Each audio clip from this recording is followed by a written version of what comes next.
देखो हर बच्चा अपने कैपेबिलिटी के हिसाब से मतलब कोर्स करता है। आज की डेट में तो बहुत सारे करियर ऑप्शन है। सही बात है। आज की डेट में आप देखो आईटीआई में बहुत सारे ऑप्शंस हैं, ठीक है। फिर आपके बहुत सारे सेक्टर आ गए हैं। करियर काउंसलिंग रख रहे हैं और ज़्यादा से ज़्यादा स्कॉलरशिप 50-60 हज़ार तक की स्कॉलरशिप हम उनको प्रोवाइड करवा रहे हैं। मैंने हैदराबाद में 8 साल काम किया।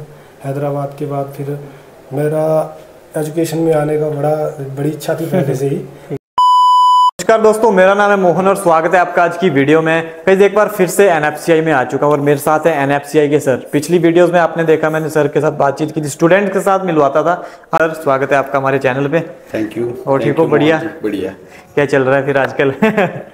आजकल +2 का रिजल्ट आउट हुआ है। सबसे पहले तो आपके माध्यम से मैं जितने भी हमारे चंबा के 12वीं के छात्र हैं जो अभी रिजल्ट में पास हुए हैं उन सब के लिए शुभकामनाएं, उनके माता पिता के लिए शुभकामनाएं और ढेर सारी बधाइयाँ। अपना करियर चूज़ करें, आगे अपने करियर की काउंसलिंग करवाएं और अच्छे से ग्रो करें। देखो सर, जो पास हो गए स्टूडेंट्स उनके लिए क्या क्या रखा है आपने एनएफसीआई में? देखिए हमारे पास जैसे आपको पता है होटल के मेजर 4 डिपार्टमेंट के कोर्स होते हैं, जिसमें front office, housekeeping, F&B service और किचन से रिलेटेड कोर्स होते हैं जी। तो इन चारों कोर्स में जो अभी पास आउट स्टूडेंट हैं वो एडमिशन्स ले रहे हैं। हमने ये रखा कि उनके परसेंटेज के हिसाब से भी हम उनको स्कॉलरशिप दे रहे हैं। इसके अलावा एनएफसीआई ने अपने एक स्कॉलरशिप के टेस्ट ऑर्गेनाइज करवाए हैं जो अपने लास्ट मंथ आपने देखा था, वो अभी तक चल रहे हैं। उसमें भी जो स्टूडेंट पास आउट होते हैं उसमें जिस परसेंटेज से वो मार्क्स लेते हैं उनके लिए हम फ्री ऑफ कॉस्ट जो है करियर काउंसलिंग रख रहे हैं और ज़्यादा से ज़्यादा स्कॉलरशिप 50-60 हज़ार तक की स्कॉलरशिप हम उनको प्रोवाइड करवा रहे हैं। इसमें स्टूडेंट की जो किट है, अब एक शेफ़ का कोर्स कर रहा है, उसमें chef coat, chef dress, bag, book, journal, chef की अपनी किट, ये सारा इसकी कॉस्ट 10,000 के करीब इसकी कॉस्ट पड़ती है। तो वो भी हम स्टूडेंट को फ्री ऑफ कॉस्ट दे रहे हैं। तो सर लोग ऐसा क्यों बोलते हैं कि एनएफसीआई में फीस ज़्यादा लेते हैं? इसको क्लियर करेंगे थोड़ा सा। देखिए अभी आप हमारे पास आए हैं, आपने लास्ट टाइम भी हमारे रिकॉर्ड्स चेक किए थे। मेरे पास अभी 150 से 200 स्टूडेंट है यहाँ पे जो रनिंग में अपने कोर्स को कर रहा है, ठीक है। अब ये कुछ लोगों का एक धारणा होती है कि वो एक र्यूमर सा फैलाना कि फ़ीस ज़्यादा है, फ़ीस ज़्यादा है, ऐसा कुछ नहीं है। जब आप हमारे पास यहाँ पे आते हैं, अपने करियर की काउंसलिंग करवाते हैं, आप हमारे कोर्स के बारे में जानते हैं, समझते हैं, फिर आपको पता चलता है कि एक्चुअल में फ़ीस क्या है। अब यही कोर्स अगर आप दूसरे जगह पे कर रहे हैं, सेम इंफ्रास्ट्रक्चर, सेम प्रैक्टिकल अगर है और वो इससे कम फीस में करवा रहा है तो हम आपसे बात करेंगे। क्योंकि कोई भी ऐसा आपने देखा चंबा में तो ऐसा इंस्टीट्यूट है नहीं। आप भी इंस्टीट्यूट घूमते हैं, अगर है तो आप उस पर बात कर सकते हैं। ऐसा इंस्टीट्यूट है नहीं जहाँ पे हर डिपार्टमेंट की एक अलग से लैब बनी हो, 15 बच्चों का एक बैच हो, हर 15 बच्चों के बैच को अलग से लैब में प्रैक्टिकल दिए जा रहे हों, डेली प्रैक्टिकल दिए जा रहे हों, 100% प्रैक्टिकल 100% थ्योरी। हमारे यहाँ पे ये रेशो बना है, मतलब 100% हम प्रैक्टिकल करवाते हैं, बच्चे को 100% ही थ्योरी करवाते हैं। 1 घंटे की हमारी थ्योरी रहती है, 2 घंटे का प्रैक्टिकल रहता है, वो डेली होगा। हमारे स्टूडेंट को भी पता है कि हमें कल क्या करवाया जाएगा। मंथली प्लानिंग नोटिस बोर्ड पे लगी होती है, स्टूडेंट को ये पता है कि आज मैंने ये कर लिया, कल मेरे को ये करवाया जाएगा, परसों मेरे को ये करवाया जाएगा। उसे वो डिश का, अगर वो कभी इन केस इमरजेंसी में एब्सेंट होता है तो उसको डिश का नॉलेज है। वो शेफ से आके, हमारे से आके बात करता है कि सर उस दिन मेरी वो डिश छूट गई थी तो एक्स्ट्रा टाइम पे मुझे वो सीखना है जी। तो हम उस तरीके का प्रैक्टिकल यहाँ पे स्टूडेंट को करवाते हैं। अभी नेक्स्ट बैच बैठ चुका है या एडमिशन्स होनी है? अभी सर अप्रैल से हमारी एडमिशन स्टार्ट हो गई थी, तो हमारे 4 बैच जो है वो कंप्लीट हो चुके हैं जी। अभी मई का बैच हमारा एक 20 तारीख को हम शुरू करने जा रहे हैं। उसके बाद जून 15 तक का हमारा एक बैच और बैठेगा, तो उसकी एडमिशन्स अभी चल रही हैं, जिसके लिए हमने लास्ट जो कमिटमेंट की थी स्टूडेंट के साथ, कुछ स्टूडेंट जो थे वो बच गए थे क्योंकि हमारे ना लिमिटेड सीट्स होती हैं जी। एक बैच में हम ऐसा नहीं कि 50 बच्चे बिठा लिए, 100 बच्चे बिठा लिए, ऐसा नहीं होता। लिमिटेड सीट होती है। 15 बच्चों से ऊपर हम बैच नहीं बिठाते नहीं 15 बच्चों से ऊपर एक बैच में। तो कुछ बच्चे ऐसे थे जिन्होंने रजिस्ट्रेशन करवा रखी थी, तो उस वजह से हमें स्पेशल अप्रूवल हेड ऑफिस से लेके तो जून तक जो हमारे बैच बैठेंगे उनके लिए वो सारी कंडीशंस वैसी हैं। उनको स्कॉलरशिप भी मिलेगी और किट भी फ्री मिलेगी। तो अभी जून तक मतलब जो है बैच बैठ सकता है? जी जी जी। तो जो अभी पास आउट हुए या फेल हो गए, जो कुछ भी रहा, तो अभी प्लान कर सकते हैं, मतलब 1-2 मंथ है उनके पास? जी प्लान कर सकते हैं और इमीडिएट बेस पे वो आएँ, अपनी काउंसलिंग करवाएं। देखिए जैसा अब मान लो किसी की कंपार्टमेंट आई, वो निराश होकर बैठ गया है, अब वो क्या करेगा कि 6 मंथ अपने लगाएगा, वो दोबारा से एग्ज़ाम भरेगा, उसके बाद वो एग्ज़ाम को क्लियर करेगा, उसके 6 से 7 महीने 8 महीने उसमें चले जाने हैं।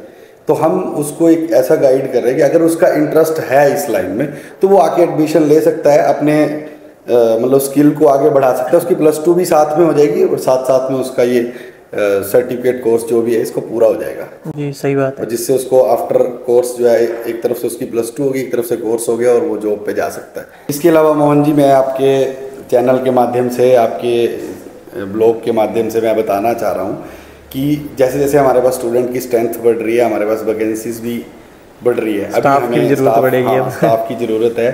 तो ऐसा है कि अगर किसी ने ग्रेजुएशन कर रखी है वो भी हमारे पास अप्लाई कर सकते हैं। अभी हमारे पास front office executive, counsellor, senior counsellor की पोस्ट जो हैं वो अभी और ओपन हुई हैं। इसके साथ साथ हमें फैकल्टी मेंबर थ्योरी के लिए कोई शेफ़ हैं तो वो भी अपना इंटरव्यू दे के अपना यहाँ पे जॉब कर सकते हैं। 5 से 6 वैकेंसीज़ अभी हमारे NFCI चंबा में हैं। तो आपके चैनल के माध्यम से हम ये भी बताना चाहते हैं कि अगर ऐसे चलो 6 लोगों को रोजगार मिलने वाला है। सही बात है। अभी हमारे साथ NFCI के शेफ सर स्वागत है आपका। Thank you sir. और ठीक हो? बढ़िया। Yes sir. तो बताएं, सबसे पहले आपका नाम जानना चाहेंगे। मेरा नाम वेद प्रकाश है और मैं डिस्ट्रिक्ट बिलासपुर का रहने वाला हूँ। ठीक है जी सर। और 2012-13 में मैं भी NFCI से पास आउट हूँ जलंधर से। फिर उसके बाद जैसे मेरा कोर्स कंप्लीट हुआ, IT मेरी रमाडा जलंधर में NFCI के द्वारा ही ये करवाई गई थी। और उसके बाद मेरा डायरेक्ट जॉब पे IT के बाद मैंने डायरेक्ट जॉब पे ज्वाइन किया था as a third commis Ramada hotel में ही। फिर उसके बाद जैसे जर्नी मेरी चलती गई, फिर मैंने हैदराबाद में 8 साल काम किया।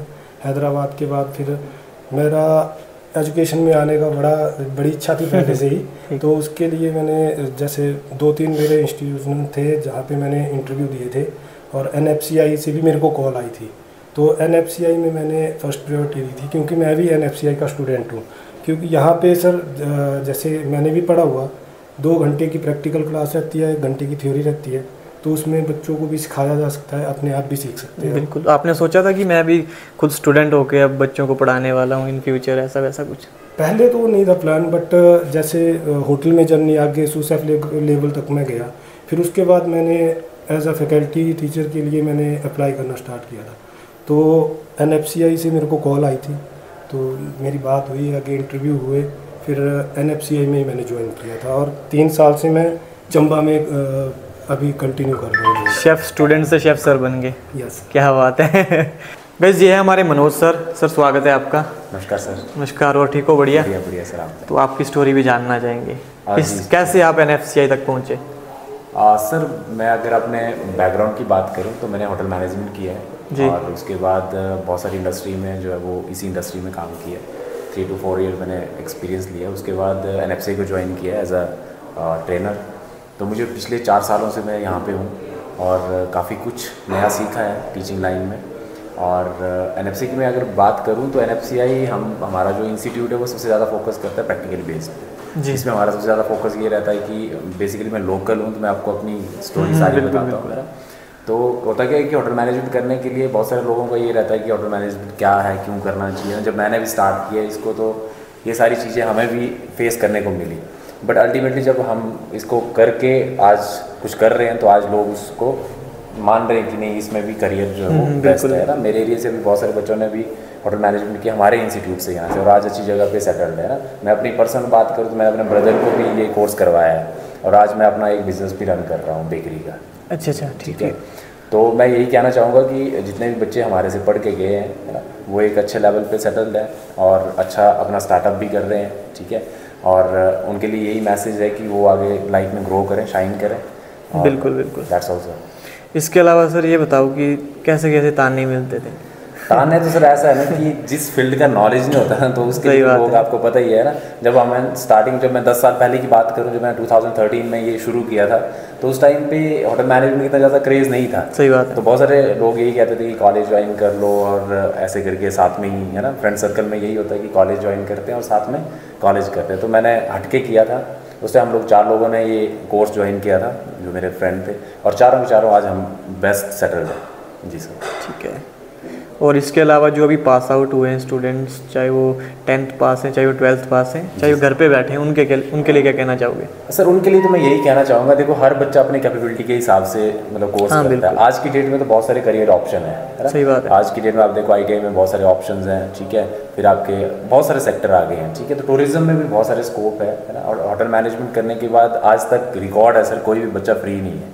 हाँ, मतलब आप अगर ऑल ओवर सर्च करेंगे, आप भी मार्केट में घूमते हैं ना, जितने बच्चों ने होटल मैनेजमेंट किया होगा वो कोई भी बंदा फ्री नहीं होगा, क्योंकि जिसके पास स्किल है तो नेचुरल सी बात है, वो कुछ ना कुछ हाथ पैर मार ही लाता है। और सर वैसे भी ना मतलब एक और भी चीज़ होती है ना सर, इसमें डाउन टू अर्थ सारी चीज़ें मतलब समझ आ जाती है कि कहाँ से हमने शुरू करना है और अप टू कहाँ तक जाना है ना। सही बात है। तो मेरे हिसाब से एक बेस्ट करियर जो है वो होटल मैनेजमेंट का है, तो बच्चे सबसे ज़्यादा इसमें। और इसके अलावा सर करियर काउंसलिंग के बारे में बताओ, क्योंकि कुछ बच्चों को पता नहीं होता किसी भी चीज़ का।